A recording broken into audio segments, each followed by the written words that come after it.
And I started teaching there in the fall of 2007, right after graduating from Yale. Okay. And that's where we met. That is where we met, Jonathan. So I don't want to tell the story. This is your podcast today. So talk to me about your first years at FDA. Not just meeting me, but some amazing people. Keswa, Roland, Weeks, Amani. The list can go on and go on. Talk to me about being a teacher, and your first couple of years at FDA and dealing in the heart of Harlem. So let me tell you, if you're listening to this and you were one of my first students, I'm so sorry. I was such a bad teacher when I started. The first year of teaching is so hard. Teaching is really hard. So I'm sorry. You deserve better. I hope that your lives worked out well. Okay. So having made that disclaimer. Most of them have. Look, teaching it was the hardest thing I've ever done. I was like spending lunch periods crying. I was like, I'm so bad at this. This is so hard. But it was really important, right? And I knew I was there for a reason. And, like Viktor Frankl once said, he who has a why can endure almost any how. And I was like, I got my why, right? It matters that all kids have access to an amazing education. And I got it at Stuyvesant, and the kids at FDA deserve exactly what I had at Stuyvesant. How do I make that happen, And at the time, I started off by teaching a self-contained special education class, Latin. And yes, you heard that correctly. I'm pretty sure I was the only special education Latin teacher in the country, but that's how the DOE works. You do what you're told. And then eventually I started teaching some mainstream classes, and I was teaching Latin, I was teaching English, I was teaching algebra for a hot second. But the real heart of my teaching career was in teaching debate. So when I got to FDA, Dr. Hodge, may he rest in peace, the principal at FDA, said to me, every teacher here has to run a club. Okay, I have to run a team. You got to do something after school. And I said, okay, no problem. He goes, so you played rugby in college, right? And I said, yeah. He goes, you're going to start our lacrosse team. I was like, Dr. Hodge, I don't even know what lacrosse is. He's like, you hit each other, you play. And I was like, no. How about I start your debate team? He said, okay, fine. So we compromised, and we started a debate team. And my first year there, it was, just a couple of kids, and I was getting my bearings as a first-year teacher. It was very small. Okay. But then my second year there, I met Keswa, and that changed everything, because as a teacher and as a debate coach, there comes a couple times in your career where you meet a kid and you're like, oh, I can do this now. I got my captain, right? I met Keswa, I found my captain, and then we were off to the races, because then the next 3 years at FDA, we go from being like this little ragtag group. Remember, we didn't even have a classroom. We were meeting in the culinary arts room. They had us in. We had nothing.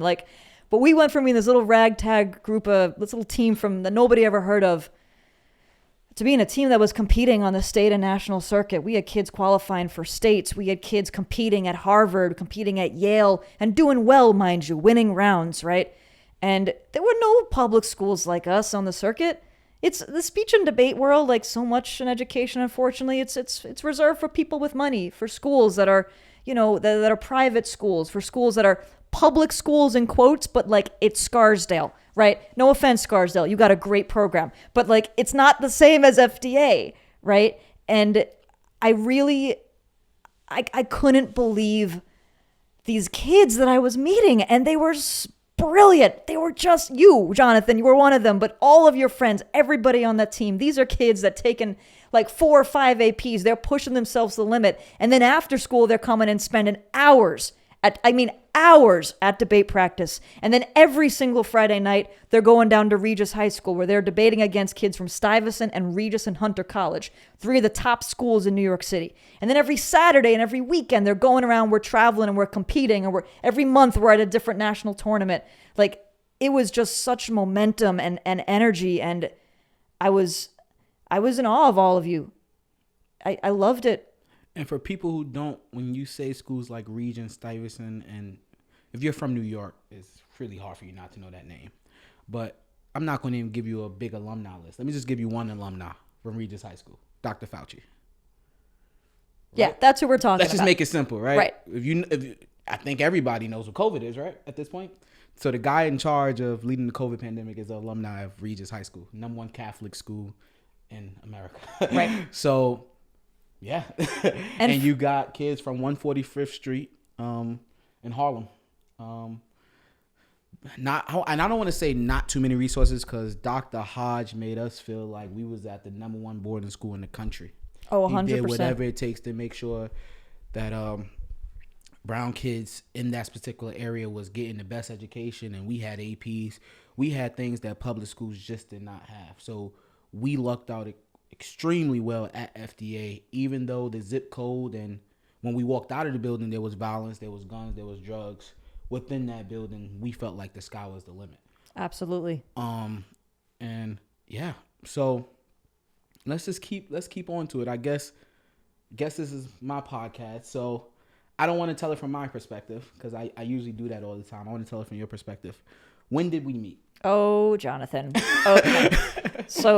Okay, let me tell you what happened. Okay, this is what happened. So this, I think, is like my third year in the building now, maybe my second. Okay, I'm still second, my 2009. Second. All right, great. That's when I entered. Yeah. Excellent. Okay, so I'm still a new teacher. The team is kind of new. Okay, and but we're big now because I got Keswa, I got my captain, and I got Jaslyn, I got Martin, I got Marvin, I got like these key kids. I got Weeks, got everybody. And then this kid shows up, and he's like, "Can I just? I'm a freshman.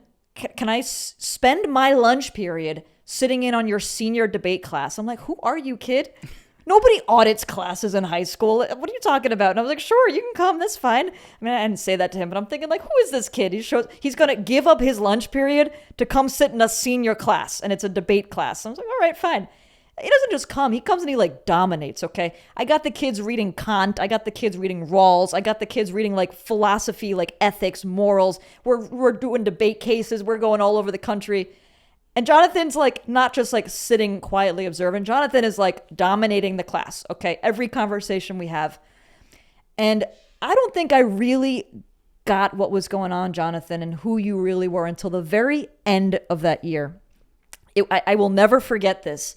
It was the last day of class. And I like ending classes, giving the kids a chance to reflect on like how the year go, you know, what's the team mean to you and all that stuff. And so every kid gets up and says, you know, here's what the team has meant to me. Here's what this year is meant to be, blah, blah, blah. So it's Jonathan's turn to say what speech and debate means to him. And he gets up and he goes, "I joined debate to keep myself off the streets."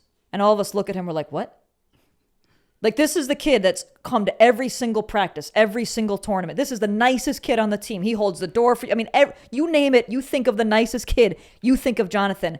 And he starts telling us a story about, like, what his childhood was like and how he was in juvie and there was all this stuff and middle school was so hard and there was a drive-by shooting and your uncle was shot and like. No, we was in Webster Projects. It was 8th grade. So I got in some trouble. It was a little short stint. I didn't really tell nobody about it. I think I was with my parents was in a shelter at the time. I was with my grandmother. So I was with some of my friends who, actually the two friends I was with, one is passed away. And one, I was just with him a couple of months ago. He just got out from doing 7 years, and I just lost contact with him again. One of my closest friends, Corey. So I don't know how he's doing. If you're listening to this, Corey, I'm still here. You have my number. Reach out. I know it's not easy coming out and being a felon, especially in a COVID world where there's no checks and balances, nothing. There's no opportunities for you. There's opportunities for your average American citizen. So imagine somebody with a felon. So we're walking through Webster Projects, and these two dudes start arguing. And I remember just, all you hear is, boop, boop. It happened so fast. I don't even can see it. And I remember Corey grabbing me by the neck and pushing me under the car. And our other friend got hit. Didn't pass away. But he got hit, and it was a whole big time. I think around that time, my Uncle David just got in trouble, and he got a 17-year bid. You guys all know who Gabe is. Me and Gabe just came back from Virginia a month ago. David just got out, so he's doing great, but he did 17 years. So there was a lot happening, and when I got in trouble, initially I was supposed to go to Mount Hall Bronx High School. And I was 1 point from getting to Stuyvesant. But at that point, I was so back and forth between Virginia and New York because we were homeless. I didn't really understand the dynamic. Like in Virginia, you go to the school that's in your district. When I came to New York, they were like, you have to apply to high school. And I'm like, why am I applying to high school? This is not college. So I was very confused about the process. They made me sit for all these exams because they felt like I was special. But when you come from certain areas and all the people who was drawn to me were doing bad things, that's how I fit in. I didn't want to be the lame. I didn't want to be, pushed to the side. You didn't want to be labeled as the geek. So when I kind of got into FDA, which I really don't even know how it happened. I didn't apply for no school. I guess my counselor must have did in middle school. And Dr. Hodge kind of said, if I allow you into the school, because there was an exam. Remember, we used to have to take an exam to get an FDA. They tried to do a lot of things that Stuyvesant schools was doing. But in reality, if you failed or passed the exam, you was going to get in because it was a public school. It was all based on bodies and numbers, but Dr. Hodge ran it like a well-oiled machine that he tried to do certain things to pick the students. And he was like, you can't get in trouble again. You know, you're very lucky, and you have to do something after school. No, you're not leaving and running out my building and going back to Webster Projects. You have to do something. Forget about all of them. Do something. So when I first got there, I'll be honest, I love Harlem now. Back then, there was a lot of issues with me going to school in Harlem. And that was due to gang, YG. There was a lot of things that I was affiliated with that I was very nervous about going to school in Harlem because I've had some bad situations there. And I'm not trying to say like I was this big guy. No, it was petty. It was stupid. But as you know, when you follow the wrong crowd, stupid things can turn to bad things. So I was very nervous about going to school in Harlem. So there were people sometimes in the cafeteria that I would see. I was just like, they wearing this color, you know, I'm still down. I'm this. I'm not going to go to lunch. So I'm walking around, and anybody who know me always said, John, you had the gift for gab. All you do is talk. And I was like, Josh is doing well in college. Jay done graduated. So my baseline was like, yo, I don't want to do this, but I'm not about to go get beat up by my big brothers because all of them went to college and we got the same story.